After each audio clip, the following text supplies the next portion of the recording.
Look, it's a bird. It's a plane. It's Kenny Dillingham. No, Rubus, that's just a bird. Oh.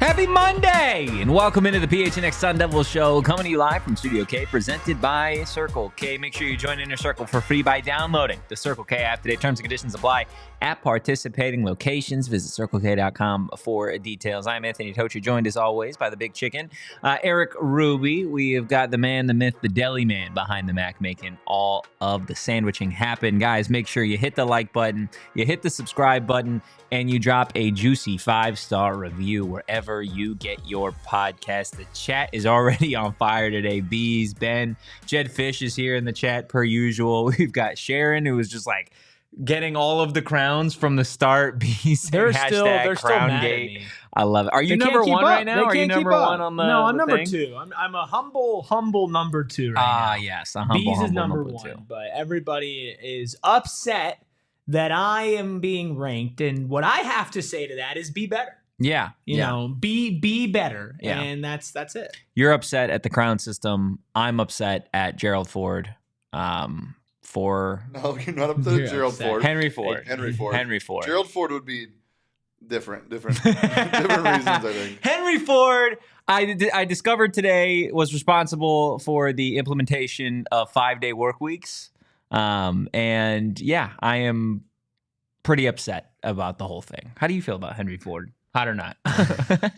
5-day work week's not hot. I think like a nice 1 to 2 day work week. I don't think it needs to be that dramatic. I think a 4 and 3 would be good. I think a 4-day on, 3-day off would be 4 and 3 would be feels better. more than I think that you're doing the chat a disservice right now by saying you don't like spending 5 days a week with them.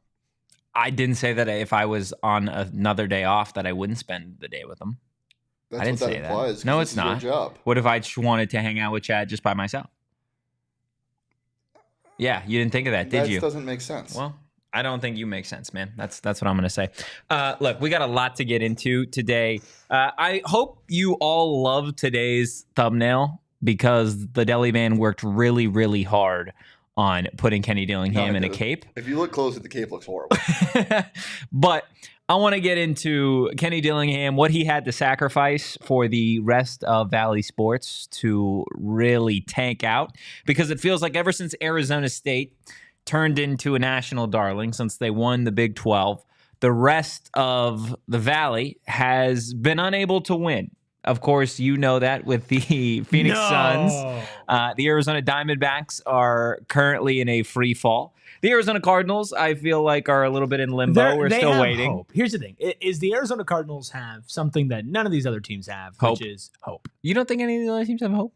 Diamondbacks and Suns? No. I think the Suns have a little bit more hope because you can like talk yourself into like, off-season moves and like The Diamondbacks are by far the one that has the most hope aside from the Cardinals. Really? You think the D-backs have the most hope? Yes. Just because there's still so much of the season to play? So much of the season to play. You have one of the best young stars in baseball. Although he's been slumping, like he's still really good. You got bit by the injury bug. Yeah. And it's not just, some of the young stars that are slumping. It's, the entire Suns team are in the- general. Literally, The Suns are the entire great team in general. Diamondbacks stream right now is Corbin Burns' season over? Yeah. Like The Suns stream for the next foreseeable for the next 2 months is going to be: are the Suns ever going to win another game? I think the Suns are. If we're tiering, the Suns are clearly at the very bottom. Like They might be at the very there's bottom no of debate. every team ever in the world to exist. Yes. Glenn says the look by Erik when Totri said the Suns have hope. Like I go Just back. staring into nothing. I did a sitcom look into the camera because, well, I do think that there are avenues for the Suns to get better. I would say there is not a lot of hope there. Maybe what's more hopeless, Arizona State basketball or Phoenix Suns basketball? It literally is, like, in terms of like major sports, right? And I'm not talking about some of the smaller sports at the college level. I'm talking literally just like ASU football, ASU men's basketball. And then you got the Diamondbacks and the Suns and Cardinals and everything else going on. And it does feel like Arizona State football was like the last like really good thing to happen to the Valley. I mean, you obviously had the NFL draft, talk about hope, but in terms of like just being like, we can support a winner. This is a program that's winning, that's somewhere that's heading in the right direction. Like Kenny Dillingham, Sam Leavitt, Jordyn Tyson, like that is the program right now that I feel like everybody, at least in the Valley locally, is like, okay, we can buy into what they're building here. But does that almost bring more pressure to what this season is going to be like for Arizona State? Yeah. And I know if you ask Kenny, I know if you ask Sam and some of these players, they would say that they're not focused on it, right? They're focused on being the best version of themselves every single day. But like in reality, is that something that you could make an argument for, that like there is added pressure now, that nothing else in the Valley is really headed in the right direction? So come kickoff in 89 days, you're going to have a full packed house against NAU. Is it up to ASU to really save the day? It is. It absolutely is. And that might be unfair, but that's just the way the cookie crumbles. That's just the reality of the situation. I mean, you think back to even like last season. It's like, oh, thank God that we have ASU football because the Suns are on this downward spiral. The Cardinals were sliding on the back half of their season, right? The Diamondbacks had just missed the playoffs despite having the best offense in baseball, right? You know, there was so many bad things going on when ASU football started their season last year. And then, of course, over time, you started to bank on them being a consistent good. Now you've had an entire offseason of every other team besides the Cardinals moving in an opposite direction. And as you build up to this next ASU season, it comes with massively high expectations, right? Last year was fun because it came out of nowhere and it surprised people and people could feel that joy organically. Now you're going into August, you're going into September, October, expecting to feel that joy, expecting to see a good team. And that makes the sting that much worse if you're not great, but it also makes the payoff that much better. Yeah, I 100% agree with that. I do want to get to what Bees has to say, though. Just like be in the moment, how do we take this season in stride? Like, and as it relates to like ASU, how do you do that? How do you kind of dismiss all of those expectations? How do you dismiss, everything else that's going on in Valley sports when you show up on Saturdays to watch ASU and you just, focus on what this team can do each and every game? Because it does feel like if ASU were to somehow have a really down year, that would really spiral things, like just morale from Valley sports fans, as if it's already kind of in the gutter. We can't have anything nice, right? Well, you've already got sports fans saying that in the Valley, right? You can't have anything nice. And ASU Baseball recently, obviously the season ending, and then of course whatever's which we'll get to with ASU Basketball, which we'll also get to. ASU women's basketball is in a better place theoretically, hypothetically, but we don't know for sure until time actually goes on and we see how ASU women's basketball is. Hockey, of course, had a good season, but when you start adding all of this up, like there's a lot of pressure on football to deliver and to not just meet expectations, but just be like, hey, even exceed them. Right, like you are, for lack of a better word, like the golden child. Yeah. Right now, everybody looks at your head coach and says one of the best head coaches in the country. Everybody looks at your quarterback, says one of the best quarterbacks in the country. Everybody looks at your wide receiver, says one of the best wide receivers in the country. Everybody looks at your defense and said this defense is going to be better than they were last year. And they've been thinking it since January of this year. That's going to end up being like an 8-9 month buildup when you really get the payoff to this. And if you just start flat, like let alone not delivering on the whole season, let's just say you don't go through non-con the way that you expected to. Even if the rest of the season, like let's just say you run through the Big 12, right? At that moment, 3 games into the season, everything that Arizona sports fans are going to turn to is, oh, we're screwed. Well, it's them and the Cardinals at that time. We're done. Well, no, but it's if they start off slow, everybody's going to instantly just get PTSD. And from every other Arizona sports, are going to be like, oh, I'm out. We suck. We're done. We can't have anything nice. Yeah.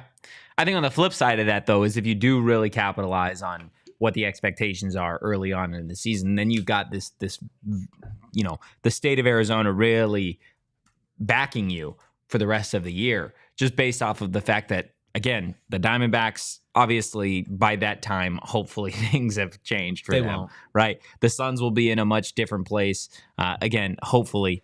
And then the Cardinal season will have started at that point, right? Yeah. So, like, if ASU is able to actually capitalize on the momentum and the expectations, which I don't think it's something that we've discussed a lot. It's a lot of like, okay, these are the expectations of what we want them to do, what we think they can accomplish based off of what we've seen, what we've heard.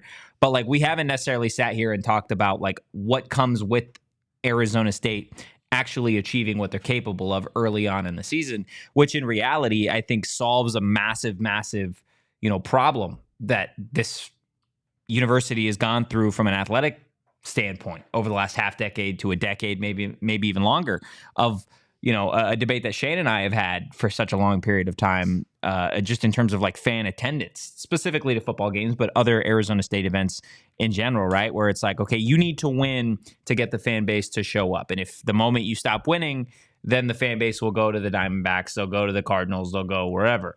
But it's not often, at least it hasn't been in recent memory, where we've seen a team in the Valley win back to back to back and be consistently good. Right? So what happens if Arizona State does go, they start 6-0, right? Which we've talked ourselves into seeing that path. It's on the table. Whether you believe it's going to happen or not, an undefeated season is a path, right? Like it's something. It's hard, especially, once you get into the on the road against Iowa State and whatnot. But it's definitely 100% possible. But what does that do to the buy-in from the rest of the Valley? I mean, winning like that, it's the exact opposite if you lose it all, right? It multiplies it tenfold because, A, you're looking for a place to go to, right? Like you're looking for a team to gravitate towards and you're building out your fan base. But if you lose those games, let's say you start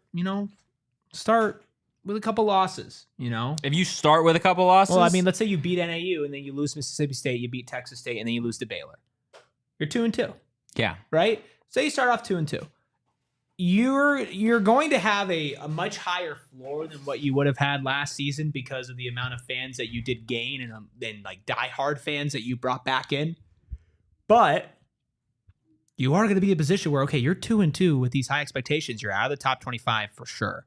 Yeah, if you're 2-2. If you lose at that point, you're heading into Big 12 plays with a bunch of questions, and the fan base will not be nearly as behind you as they were before. Like that's just recency bias. That's reality. Big Ten Jed says pressure is what Kenny wants. That's why he took the job. He wants the pressure, and he wants to build something here that I don't think anybody's seen. Right? Like he's talked about a consistent winner. It just came out again. On 3, I think it posted over the weekend where Kenny was talking about establishing a program here in the 2020s, like Clemson did, like Oregon did, et cetera, which is kind of old news in the local sphere of things. But I think that is something that we have talked about before. I mean, a couple weeks ago, we discussed what type of season Sam needs to have. Does he need to have a Marcus Mariota type season? Does he need to have a Trevor Lawrence type season to get Arizona State to really reach those highs that we would expect and hope this program can hit? And in terms of like being consistently good, like Jed says it, right? It's amazing that you can live in a state with so many teams and nobody has really been consistent, right? The last consistent team that I can think of is honestly like the Phoenix Suns. It's the Mercury. I guess you got the Mercury. The Mercury have been the most consistent team. But yeah, I mean, the Suns in that run from when they got the bubble run to Game 7 against the Mavs in the Western Conference semifinals, that period of time where you saw that team go from good to great to contenders to number 1 seed to 64 wins, and then of course we all know how that ended. The fall. But, that was, hey, this team is consistently good. William says last time each team made the playoffs in back-to-back years. The Suns are the most recent. Cards are about a decade removed in the D-backs, 2004, maybe.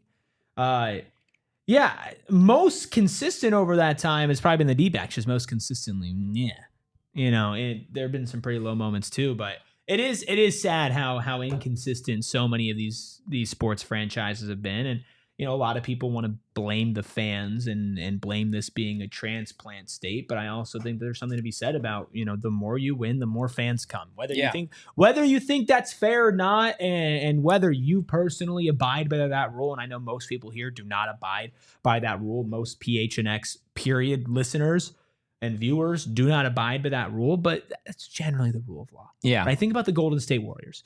When the Golden State Warriors were trash, you couldn't buy a Warriors fan. Like, hey, who are you? Like, I'm not you're not.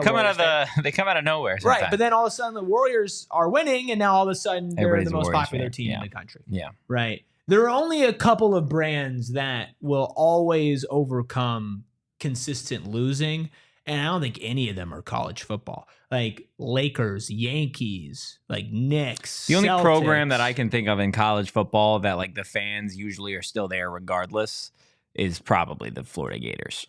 Florida. I mean, I guess we haven't seen some of not the new blood, but some of the most recent dominant teams hit lows like that. I mean, Alabama this year. Yeah, but Alabama's low this year as being a top 15 team. Yeah. You know what I mean? It's low for what we expected. But that's a team that like consistently year over year was in the national right, but you're not going to lose your fans after 1 year being 15. No. But again, like that is kind of what we're talking about in terms of like, okay, like, is the bar different? Was that just a one-off season? You know, how do things kind of change? And for ASU going into this year, I think we've put so much on, like, okay, the pressure of this year. I mean, you tweeted it out the other day, right? This is the most important season in Arizona State history. Why? Because it kind of redefines the expectations of what the fan base can expect year over year at Arizona State as long as Kenny Dillingham is here. This is the season where is it, okay, was that last 2024 season, was that a simple, like, oh, you had a magical miracle another run. One of our singular fun years. Were you a Cinderella, right? Was that your who you are, or are you going to actually live up to what you say this program can be with the Clemsons, the Oregons, etc.? And we can have a conversation every year of you being a top 4 team in the Big 12, being competitive in a major conference every single year, where we're talking about this playoff discussion of like, oh, when was the last time D-backs went to the playoffs back-to-back? When was the last time the Cardinals went back-to-back? And we can sit here and be like, well, Arizona State actually is the most recent. They went to the college football playoff back-to-back years, right? Which is something that still, I mean, if you would have said that 3 years ago to Arizona, it's the hardest playoff to get into. I would say so. I mean, if you're an Arizona State fan and that sentence was said to you 3 years ago, you would look at that individual across from you and you would say, you need to be checked into a mental facility. Yeah. Like if I told Shane 3 years ago, hey, like if I would have said after the Eastern Michigan game, Shane, in a couple years, Dilly and the Sun Devils are going to be going back to back in the college football playoff. You'd be saying, who's Dilly? Yeah, well, no, Shane, I'll give Shane his credit. He knew who Dilly was. He had been banging on the table for Dilly to get hired since like midway point of that first or that final season of Herm. So I'll give Shane the credit he deserves on that. But like, it really is. And sometimes I think we say it of like, oh, like it really is like, what's the best way to put this? Where it's so much pressure on this team, on Arizona State, on Kenny Dillingham, and we almost build it up. I think there are people out there that listen to us, that watch us, whatever, and they're like, oh, they're doing it for clicks. They're doing it for numbers. They're doing it for X, Y, and Z. And it really is such a vitally important season for Arizona State here in 2025 because it really does redefine the national perception of what the Sun Devils can be in this new era of college football. You've got the athletic director. You've got the quarterback. You've got the coach. You've got the wide receiver. You've got the defense. You're in the conference. Do you take advantage of it? Or do you do what the rest of the Valley expects you to do? Because that's what they have been scarred from in the past, right? D-backs go to the World Series, boom, kind of fall off the following year. You've got the Suns. We go to the NBA Finals. A few years later, we kind of fall off, right? We trade everybody. We let them walk, blah, blah, blah, blah, blah. Cardinals make the playoffs, get rammed by the Rams. Destroyed by the Rams. Like, are you that new team, or are you just the latest footprint in a very, very crappy path of Arizona sports? Yeah, and you got to win to keep people around. And Sharon says it's especially true for teams that don't have the benefit of generations of history in a city. D-backs are fairly new still, and also Phoenix is a transplant city, so it's a double whammy. Arizona State is one of the sports teams that has been around, the longest. A significant amount of time. And I think you see that with some of the deep roots it has and some of the real diehard fans. But because the program itself over the last, decade or so has not hit these heights that it used to be hitting decades ago, these modern fans and all these transplants and these Arizona State fans, like, I can't even tell you how many people when I was at ASU that I would meet that went there that were fans of other college teams. Yeah. While they were at Arizona State, because they just weren't a fan of whatever was going on. And so when you win and you put yourself on that stage and you also know, like deep down inside, that you're not going to get hurt, which I think is why we're also in on Dilly, but I also think it's why it will sting so much if it doesn't work out, because I think my heart would be broken. We all fully believe, and you could say it's for clicks, you could say it's bias, you can do any of that. I can speak for the three of us here, and I can speak for a lot of our, if not all of our diehards. We wholeheartedly believe that this is going to work out consistently under Kenny Dillingham. That they will not just be a 1 year flash in the pan. And at the very least, this year will be successful. Well, and that's the thing is, even if this year isn't as successful as we think it's going to be, I still have faith in the long-term future of the program under him. Yeah. But that being said, if the success does not come this year, it's the same thing that he said. It's like, what have you done for me lately? Right? Like, have you That's won sports, for me though. lately? It's a win. That's it's a winning business. You win or you're gone. It's sports, but even more specifically, it's here. Yeah. Right? And it's here with how jaded everybody is, how much of a stage ASU football is going to be on, with the Suns not being great, with the Diamondbacks not being great, with the Cardinals having high expectations. If they start their season flat, people are going to be out. There's not going to be a benefit of the doubt there. They're going to say it's same old Cardinals. I mean, I think the Cardinals maybe have the highest ceiling and highest floor going into this season, just in terms of like fan outrage and love, right? If you go into this season and you fire off a 6-1 start or a really hot start, that fan base is going to be back in. Right?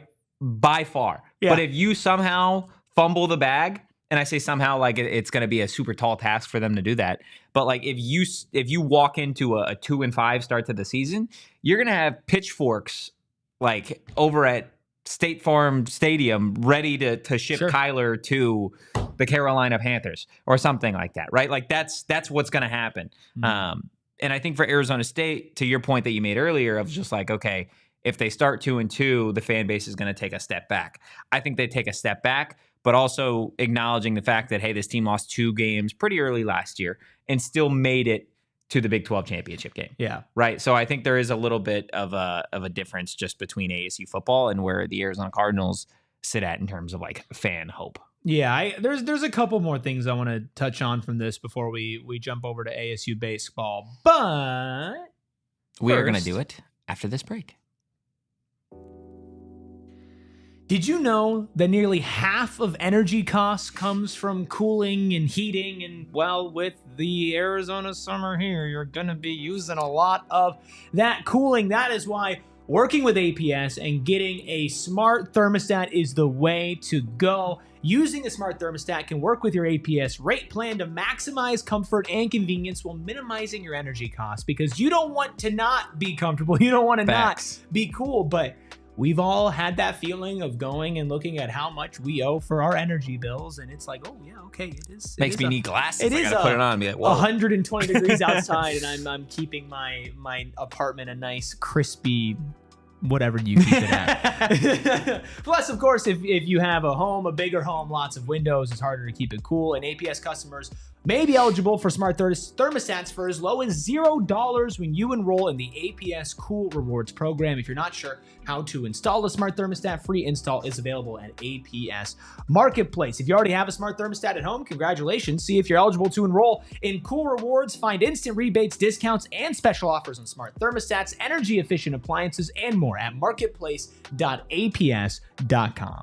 Look, you were telling folks just a second ago how they can cool down their homes. How about just cooling down your taste buds with some new frosty flavors over at Wendy's? Tell me those flavors. My goodness, look at those. Just look at that on the graphic. That is, oh my gosh. I am a big lover of the original, like, classic frosty flavors. Chocolate? the chocolate, the vanilla, just all of it goes crazy. But like, you look at what Wendy's has concocted now, and they're completely changing the game with the new Frosty Swirl and Frosty Fusion flavors that you can get in either chocolate or vanilla. So this is what they've got. The Frosty Swirls, they've got the strawberry, brownie, batter, and caramel. God. Are you kidding me? They've also got some other Frosty Fusions, the Oreo brownie caramel crunch. They have a Pop-Tart one. The Pop-Tart strawberry might change the dessert game in general. So, hungry. Rubus, I got to ask you a very personal question. Are you going to be a strawberry swirl girl or a caramel crazed fanatic? Can I be both? You can be. You absolutely can be, my guy. Look, whatever flavor you're craving, odds are they've got a Frosty for it. So clock in for a sweet treat time anytime, including midnight or later with Wendy's all-new Frosty flavors. A refresh on a classic. It's got to be Wendy's at participating U.S. Wendy's. Hours may vary by location. All right, so we're all Glenn, just, take we're all my just gonna money, get we're all gonna Wendy's. go get a Frosty. Oh my gosh, I'm here for it, dude. Wendy, like, first off, a couple little side notes about Wendy's. I am a big believer that they have the best burger in the drive-thru game. Okay. Like, Best breakfast for like they do have quality breakfast. Yeah, for like a non-traditional breakfast drive-through. Their breakfast, if you ever need it, you're like driving somewhere, like on a road trip. Dude, road trip, Wendy's breakfast. Yeah, breakfast. Ben in the chat says best fast food breakfast for sure. Yep, Yeah. breakfast Baconator. I'm here for it. Look, I mean, we just mentioned earlier, right? Like, On 3 and Kenny were talking about every 10 years there's a new like major program in the game, right? It's Oregon and Clemson, ASU. Yeah, but it's time to stop sleeping on Wendy's, man. It's time to stop. Like, let's give them all of the flowers that they deserve. Okay.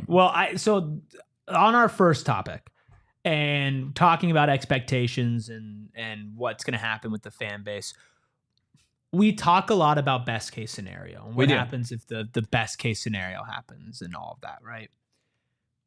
Don't you say the words. What does is it possible? Is it possible that at the end of this season, everybody who is it possible? Like, who is so in on ASU football, is it possible for people to stop believing? Like, how bad of a season would this season have to be, like, barring major injuries, which is like a reason for a failure? If this team is healthy and there's no like major reason what's the for worst it, but they can do? Or like the worst they can do without losing overall fan support. I know it's a weird way to like 8 wins frame the question.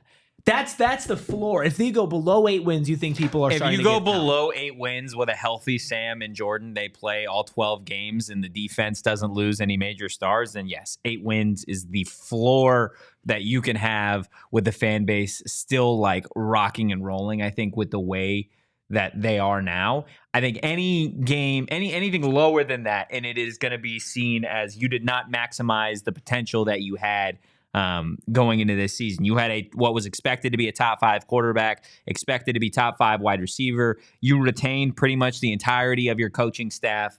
Your defense got bigger, better, faster, whatever. You had the most retention of just about anybody in college football. You had somewhat of a favorable schedule going into this year. And then you kind of fall into 7 wins, barely above bowl eligibility. Yeah, I think people are not happy with that. Again, like how are and again, we love playing the hypothetical game here because it is June. Mm-hmm. How would you feel about the future of the program if that happened? Would you be concerned, or would you say like, hey, this wasn't the year for whatever reason? I think it would depend. You can't just put a number on these things. It has to be like if they're you can put a little bit of if everybody's healthy and they win 7 games, then yes, there's something went wrong. Yeah. Yes. Yeah. But college football is college football. I can see a world where they win 7 games and their 5 losses are 4 of them are by 1 score, and then another one was just a weird game. Like things happen. You can't now if they. But that's the question though, right? Is like how do they lose those? Yeah, games? but now if they go 7-5 and they barely win some of the 7 of the wins or 7 of the games, then and you get blown out in the 5 losses, then yeah, it's a completely different thing. Or even if you win 9 games, but you kind of looked horrible in all of them. I don't think the fans will have too much of a problem if you win 9 games and look like crap. Like, I think the fan base would be fine with that. Is there anything that can happen this year that would have you guys worried about the future of the program? You don't go bowling That would be you would like not just say like, hey, that was a disappointment, but that would affect how like the next 5 years. Yes, Yeah. absolutely. Okay. If you just did what you did in 2024, where you won the conference, then it immediately looks like you did exactly what you said you didn't want to. Where you didn't want to just be a flash in the pan, you didn't want to just be a one-year wonder. It looks like you were exactly that. It looks like you had Cam Scattaboo carry you to the Big 12 championship and the college football playoff. And then you lost your superstar. You retained everybody else that everybody locally was hyping up and national media were hyping up, and you just couldn't do it. The moment was too big. The lights were too bright. The expectations were too high, right? So that is like 7-5 is like very, very disappointed, whatever. I'm still not overly concerned with the future of the program. Yeah. If you don't go bowling, yes, there is serious question marks about what's next. Yeah, I mean, if you fall off to not bowling with all of that, I would just like to say I don't think any of that happens. No, I don't think any of that happens either. But I just think that it's worth exploring when we're talking about futures and about inconsistencies and fan support and everything like that. To me, I don't know if there's anything that could happen this season that would make me feel not great about Kenny's long-term future at Arizona State. We're talking like 4, 5, 6, 7, 8 years down the line. I don't think there's anything that could happen this year that would have me like feeling like we have to. You don't think there's anything that we would have to like move on from Kenny as like the future of the program? If this team won 4 games and everybody was healthy, I wouldn't be I wouldn't be happy, and I'd be asking lots of questions over the summer. What would you? What questions would you be asking? I would. How are you going to change this? I would not be sitting here thinking that Kenny Dillingham is no longer the future of Arizona State football. You wouldn't have questions about the future. There's nothing. I would have questions, but I would not move on to like doubting. I'm not saying I would 100% move to doubting him. Yeah, I think Kenny would start doubting himself. If you have this happens. talent on this year's team, we're talking about 2 projected first-round picks in the top 10. Potentially the first quarterback if he balls out, and potentially the first wide receiver. And I would have a lot less faith, but I would still want Kenny to be at the helm of my program, and I would need another year or two to really. Yeah, I'm not saying boom eject. Like let's send him to the moon. What I'm saying is like everybody's so high, we all assume that's all going to be great, and smell the roses with Kenny Dillingham. Yeah, but right? if this season is just dog crap, right? It's just bad. I'm going to be a lot more skeptical about the future. I'm going to have a lot more questions. I'm not going to like where this program is at compared to where it is right now and where we project it to be. But that being said, I'm still giving him another couple of years to try to stabilize and find something else with faith. I'm not saying fire him, but again, like part of why these expectations are here is because Kenny has accelerated them with the winning. Right? Like when you win at the rate that you did, everybody has now like, okay, this is where you're at. You are on this pedestal, which again, expectations are a privilege. We talked about what the ceiling is, the floor is. What you described is hell, right? Is absolute. It's beyond. It's beyond the floor. And none of us think that's going to happen. No. But I think it's crazy that you're saying this team could win 4 games and you wouldn't question. I would question, but I wouldn't be out. That's the line. I'm not saying I'd be out, but I would yes. In terms of doubting Kenny, yes. If you win 4 games with what you have and nobody gets hurt, faith is lost. Yes, I am.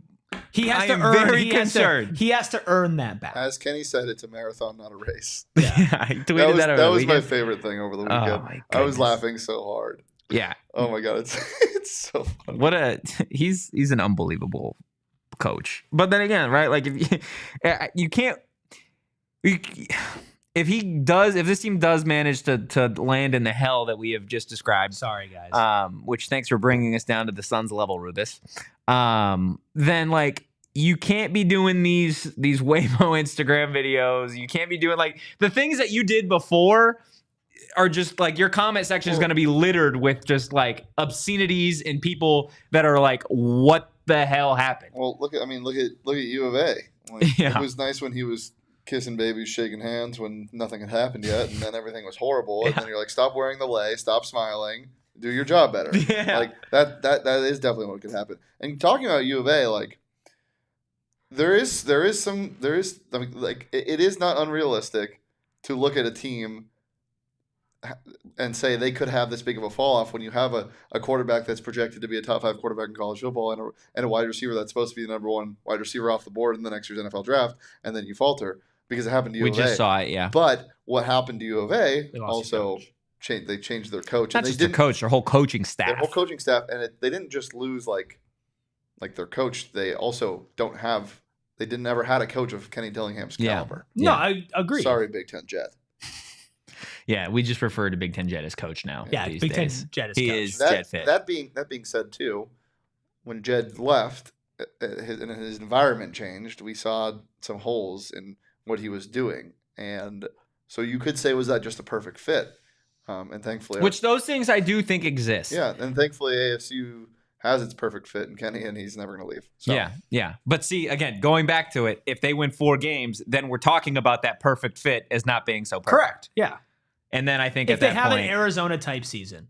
if they have an Arizona type season, just as in the Arizona Wildcats or just like Arizona sports type season in general. Yeah, I guess that's fair. Guys, make sure you hit the like button, you hit the subscribe button, you drop a 5-star review wherever you get your podcast. We're going to talk about Willie Bloomquist in the Arizona State baseball season coming to an end. Also, Shane, your boy Bobby, he got himself a new ball player we're going to talk about as well. You're nasty. I'm here for NAIA it. hoops, baby. Also, don't do that. What? Your boy Bobby. Your boy Bobby. Oh, you're such a big Bobby guy. He's our boy. Oh. The boy Bobby. Guys, we're going to get to all that fun stuff and more on the other side of our final break. Look, the reason that I was so mad at Henry Ford earlier for creating the 5-day work week is because it only realistically allows me to spend like 2 days over at Gila River Resorts Casinos, when in reality, I'd love to spend an entire week from Wild Horse Pass, especially over at their sportsbook, whether I am eating the amazing food, drinking the amazing drinks, or getting ready for the NBA Finals, maybe watching some golf championships, all of the things over at their BetMGM sportsbooks at Gila River Resorts and Casinos. Rubus, I know that you stayed over the weekend, just two weekends ago over at Wild Horse Pass. Too long ago. I need to go back. It looked like they had like a whole setup for you. The room looked great. The view looked great. I felt like a special boy. Yeah. I can't lie. I mean, you are a special feel special boy. At Wild Horse They do. Pass. They have a really unique way of making everybody feel special over at Gila River Resorts and Casinos. Something that you always need to remember is you do you when you're over at Gila River Resorts Casinos. Visit playathegila.com for more details. Well, why do we work so many days out of the week? Sometimes 5, 6, 7, 8 days out of the week. Well, of course, it's to provide for ourselves. To provide. You're done. You're done. It's to provide. What was that supposed to be? Okay. Mountain America Credit Union has a checking account that works for you. We'll deal with that later. Everyone needs a checking account, even Anthony Totri. And Mountain America Credit Union is committed to helping their more than 1 million members through their 100 branches throughout the West with things like restaurant deals, mobile phone protection, telehealth access, identity protection, loan rate discounts, offers on travel and events, plus more with My Style checking accounts. It's perks just for you. Make My Style your lifestyle at Mountain America Credit Union. Visit macu.com/mystyle to apply. Insured by NCUA. Membership required based on eligibility. Some benefits require no cost registration and activation. Terms, conditions, and exclusions apply. But once again, get all the perks your checking account could possibly imagine with My Style Checking at Mountain America Credit Union. What the hell was that? I was trying to sing a little bit underneath your ad read. What was the song? The Money, Money, Money song. You know what I'm talking about? Do it again. No, I'm not going to be doing it again. I'm not going to be doing it again. If you know the song. But that was just bad. That was, that's Henry Ford's fault. I wasn't rested enough. Yeah, so you get it. I just wasn't there. It wasn't good. It was bad. B saying the 38th president is to blame for all of this added labor. So we're gonna. Isn't that the wrong Ford? No, it is. He's blaming Gerald Ford. Okay. Yeah, which is not fair. Henry. Yeah, I think we could blame all the Fords. All the Fords. Except Sanderson. We love Sanderson Ford. But Henry Ford, Gerald Ford. Gerald Bourget. Gerald Bourget. True. Yeah, no, it's just Gerald's. Trent Bourget. Yeah, wow. All of it. Tyson Bourget. Yeah. Don't even bring up Coben, man. Sorry, Trayson, not Tyson. I just There created. you go. You created a person? Yeah. Create a player. Jordan. Tyson I'm sure there's a Bourget. Tyson. What does Tyson Bourget play? Tyson's Cricket? a kicker. Video games. Yeah, he plays video games. Oh, my goodness. Look, ASU Baseball. Yeah. Season is over. The postseason started off relatively hot You got to win. in the NCAA. Yeah, in the NCAA tournament and the regionals. The LA Regional ASU beat UC Irvine 4-2. At that point, it felt like I wasn't going to say ASU was back, but I definitely. You were trying to talk a little smack to me in our diehard Discord. I didn't try to talk a little smack. I did talk a little smack. Yeah, you're like, to you. I want everybody to know that Erik Ruby did Why not do I pick sound like a ASU. South Park character? Did not pick ASU to win the game. And I said, actually, I did. And I did. I did pick ASU to win the game. I did pick them. You did not. No, you did can roll not. the tape. You did not. We can pick roll them. the tape. I picked them to win. I said my brain and my gut are telling me they're going to lose, but screw it. I'm taking a win. I don't remember you saying that. Well, I did. Okay. Well, they won. I was right. And so was I. Okay, sure. Whatever you say, man. We were right. Sure. We can have that. And then they weren't back. No, it did not go great after that. Which is why I didn't say that they would win the second game. We didn't even talk about a second game. No, we didn't. We didn't for this reason. Because they played UCLA. They lost 11-5, and the game was over in the second inning. They gave up 7 runs in that second inning. Some really uncharacteristic.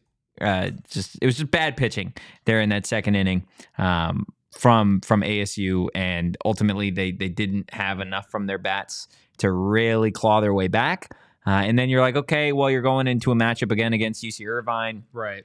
Maybe you can get a second dub. You just beat them a couple days prior. You give up 11 runs again. You lose 11-6, giving up 2 4-run innings in the 4th and the 7th. Just like that, the ASU baseball season, the postseason, I should say, over before it really even got a chance to get off the ground. Pain, sorrow. You can't say you didn't see this coming. Yeah. I mean, it would have been a stretch for them to get out of the regional. I did not expect. And by the way, UC Irvine's a good team. They are 40+ win team this year. They're a good team. I was not walking into postseason with high expectations for this team, but that in its own right is bad. Yeah, that in its own right is upsetting because you should have high expectations for this program. Yeah, Amanda's saying the bats just look scared dating back to the BYU game. Yeah, there was something like that BYU game was a really weird point for them. It was like, and there are coaches that you'll always hear them say, "Oh, the postseason's like a new season." Yeah, right. Like we close the book, close the chapter, whatever. On the regular season, it's a new year, whatever. And it almost felt like that mantra, like Amanda said, scared the bats a little bit. Like with each at bat, there was added pressure. Yeah. Right. When it felt like these guys just played so loose, so free, so early on in the season. I mean, we're talking about the same ASU team. You go back to what they did against TCU in March, right? They beat TCU 26-9. They won 12-11. Look at some of their other games. They beat a ranked Kansas team twice out of 3 games. This was a team. They split against UCLA at the beginning of the season. They were playing really, really strong baseball. Like we talk about why that BYU game is so weird in the Big 12 tournament, right? Is because you go back to what ASU did against BYU in April. And they had beat them by a combined score of 36-13. Yeah, BYU is not as good of a baseball team as Arizona State was this year. No. And then they played each other, and BYU just again, ASU was tripping over themselves. They weren't hitting the ball. Is it a managerial thing? Is it a getting a team ready type of thing, or is it an individual player, a mixture of all of the above? It's hard to tell. Yeah. What do you think? Like, if you had to make a guess, is it more on the players? Is it more on the coaching staff? I would say at this point there was enough talent on this team, and I do think that from a managerial perspective, I have to start to question if this is Willie's time. When a team shows you who they are, you believe them, and this team has not been able to get up for big moments. They've faltered as the season has gone along. They've had the talent on the pitching staff. They've had the talents offensively, and they just can't put it together. Yeah, no team going in this LA regional averaged more runs per game than ASU. Yeah, and I mean, ultimately, you didn't score double digits a single time. I mean, this team was 26-9 at home. Yeah, they were a dominant team on the road. A dominant team, and even people that were at the LA regional against UCLA said that ASU had more of a representation there, that it felt like an ASU home game. Yeah, I mean, ASU at its peak can be a blue blood baseball program. They have been. That's what I'm saying. But they haven't been recently. I mean, I'll just read off how many runs this team scored just starting at the beginning of the season. 9, 7, 17, 5, 7, 12, 9, 4, 2, 6, 4, 8, 7, 11, 3, 11, 2, 2, 26, 12, 3, 9, 3, 7. Like, consistently up on 5, 6, 7, 8, sometimes into double-digit runs. Yeah. And then again, you look at what this team did in the postseason. You have that shutout loss to BYU. First time I believe ASU had been shut out all season long against the team in BYU that you were certainly better than. And then you get to the LA Regional and your pitching staffs give up 2 games of 11-plus runs. Right? Like you didn't come ready to play in those moments. It's certainly something that needs to be corrected moving into this final season of Willie's contract. Like, you have to find a way to be consistent, like, across the board, right? Like you said, like Arizona State baseball over such a long period of time has been a blue blood baseball program. This is the first time that Willie Bloomquist has been able to take the Sun Devils back to the NCAA tournament, which I think was a step in the right direction. But even that was up for debate going into the postseason, right? Yeah. ASU was a Final Four team getting into this regional, getting into the NCAA tournament. And then you go out there, you look decent against UC Irvine, and I say decent, right? Not good. They look good enough to get the win, and then you just really blow it up against UCLA, against UC Irvine. And again, like, this doesn't all fall on the pitching staff giving up 11 runs to UCLA and 11 runs to UC Irvine. So watching both those games, and Arizona State had several opportunities with runners in scoring position, or just getting guys on base that you just could not capitalize on, which, I mean, go watch the Arizona Diamondbacks. You see how that goes. Yeah, that's what B says. Very, very eerily similar. Guess how many times this season Arizona State scored 1 run in a game? Just one? Just 1 run. 0. 0 times. They got shut out against BYU. The only time they've scored 0. Other than that, they scored 2 or more runs in every single That's game. crazy. Offensive, like, just they played like 40 masterpiece. games. Whoa. See? Money got to you too. How do you fix this moving into next season? Money. Yeah, that's how you fix it. Well, actually, I don't know, because they have the talent, right? As far as Willie goes, you need to be better at managing your pitching staff first and foremost. Yeah. If you are giving Willie another year. Which it sounds like that is going to be the case. And give him some more resources. You do need the money. You do need the infrastructure. I feel like it just comes down to, though, like, have the talent, and you have to be more prepared to step up in big situations. This was a good baseball team this year. This was not a bad baseball team. Did they hit their ceiling? No. What would you say their ceiling would have been this year? Like, how high could this team have gone? They could have moved on to the next round. Do you think the Super Regionals? Yeah, they could have moved on to the next round. Do you think was that probably the cap there? Was probably. The Super Regionals? Yeah, probably. Yeah. I think, and again, moving into this offseason for ASU Baseball, I believe the transfer portal opens today. It's something we discussed prior to the NCAA Regionals starting, is that there's going to be a lot of fans that are very, very upset about the way this season ends for ASU Baseball, what could have been, eerily similar to Arizona State men's basketball. Right? A lot of meat left on the bone, right? You had all these really talented players. You're in this new conference, and all of a sudden you don't live up to your expectations. Now, of course, ASU men's basketball, like, way, way below where ASU baseball was this season. So I think that's something that you certainly need to acknowledge. But similar with the coaches, it feels like people are acknowledging that this team is X, Y, and Z, or they did all of this stuff, yet people are saying, hey, I want Bobby Hurley gone. I want Willie Bloomquist gone. Right. And the question now is why? Why are they not gone? Right? Why did they get another year? Well, something that we had discussed last week is with Graham Rossini, obviously as the athletic director, still in the early stages, the early years of his time in this position, that it feels like giving all of these coaches a blank slate. Yes. You have an opportunity here to go out there fresh. You got a fresh start. Go impress, right? And the Natasha Adair situation was a little bit of a rare circumstance given the things that were going on within that program. Bobby Hurley was not fired because he still had a year left on his deal. Yeah. Right? They didn't want to pay, seemingly, that money to get him out of that contract, to get him out, to buy him out, whatever, and then go spend a bunch of money to go hire a new contract or go hire a new coach. When in reality, it's like, okay, we can have Bobby. You're on a prove-it year. If you go ball out, then guess what? It's not going to just be like, it's not going to be just us, right? Like, there are going to be other teams and other programs that are going to want to hire you if you go ball out.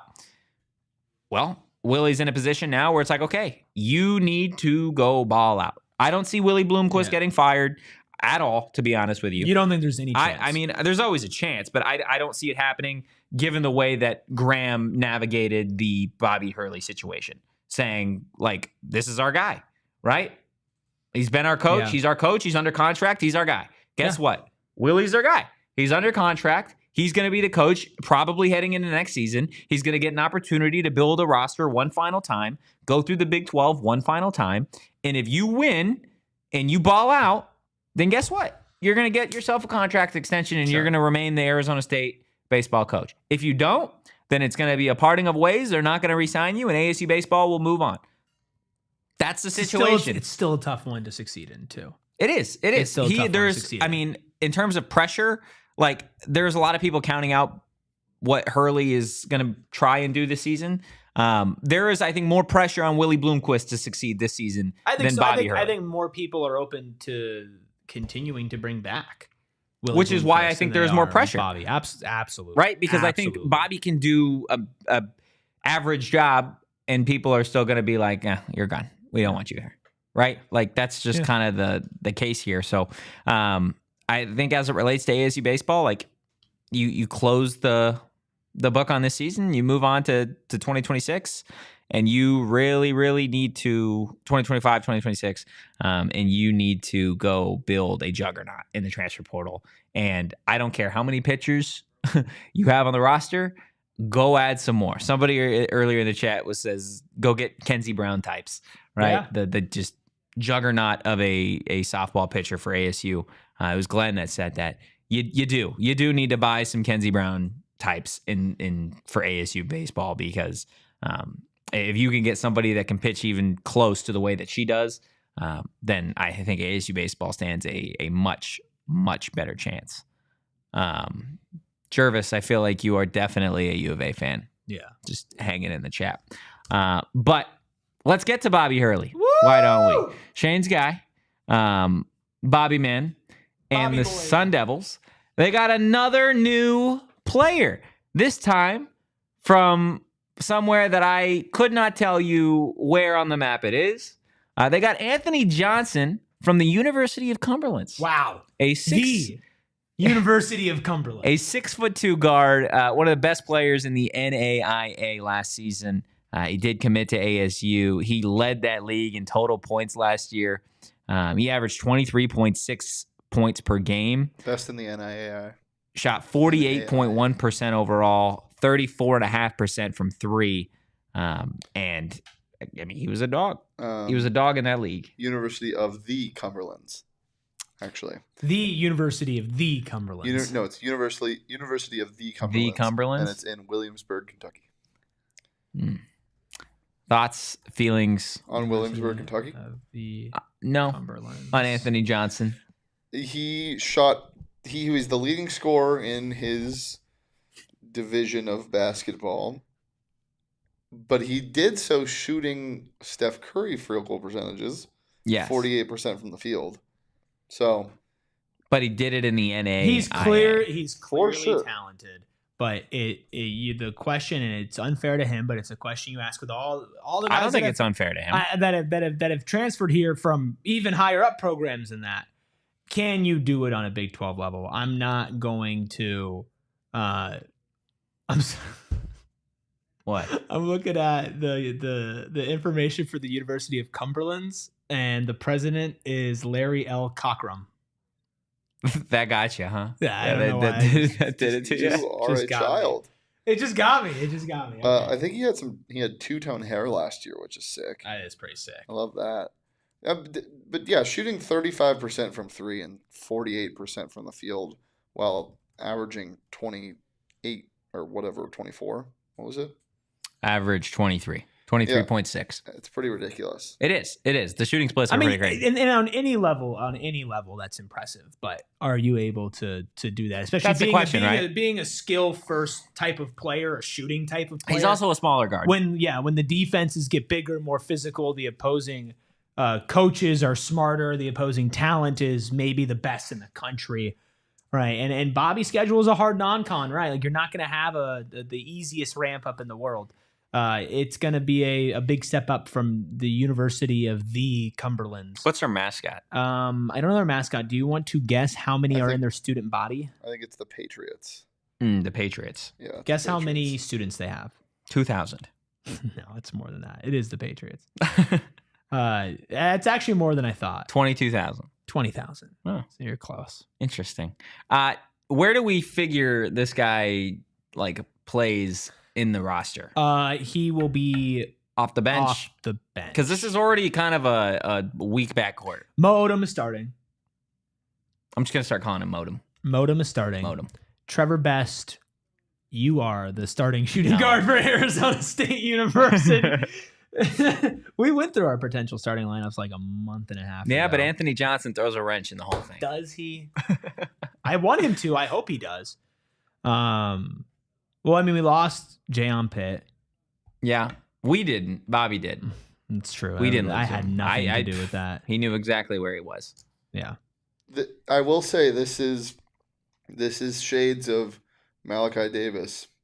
Who didn't do anything here. Who did nothing. I don't even think he played. He did, but very briefly. God, I love. He's back Malachi. at LIU, by the way. Is he really? Yep. So look for them. Wow. So Mo Odom is a senior guard on here. Okay, he's starting. Here are the other guards. Computer mode. The other guards that are on this team: Quentin McCoy, who is a sophomore; VJ Wallace, who is a guard forward. He is a junior. And Trevor Best, who is a sophomore. And Bryce Ford, who is a junior. Those are the guards for your Arizona State University Sun Devils. I think Trevor Best is going to start. I think you're going to start a backcourt of 6'1" Mo Odom and 6'2" Trevor Best. Maybe VJ Wallace starts because he's taller. VJ Wallace is that kid from Triton, right? Yeah. Either way, you're starting. Mo Odom was Princeton, right? So you're starting no, Pepperdine. Pepperdine. You're Big starting. Difference. You're starting Pepperdine's point guard, who had good stats, but he played at Pepperdine, or VJ Wallace, who played at Triton, or Trevor Best, who was in high school halfway through last season. Let's end the show. Those are your three options. Those are your three options for your starting guard, or Bryce Ford or Quentin McCoy. Wow. Okay. Your forwards are a little bit more deep, but not great. These ASU basketball games are gonna be brutal. They're gonna be something to feast your eyes upon. By the way, 2 players have headshots on this team. It is Trevor Best and Quentin McCoy. Wow. Well, those are the only 2 players that were on this team last year. I know. That's why they have headshots. Guys, that's going to do it for today's episode. Glad we could leave on a high note for everybody. Make sure you hit the like button, you hit the subscribe button, drop a 5-star review wherever you get your podcast. If you enjoyed today's content, give us a follow at PHNX _ Sun Devils. You follow me at Anthony _ Totri. You can follow the big chicken here at Erik Ruby. Strawberry Swirl Girl, baby. Erik with a K. You can follow the Deli Man at Shane Dief. I'm trying to be excited about ASU basketball as always. And we will see you guys on Tuesday. But in the meantime, go Devils. Peace. We all silly like the mayor.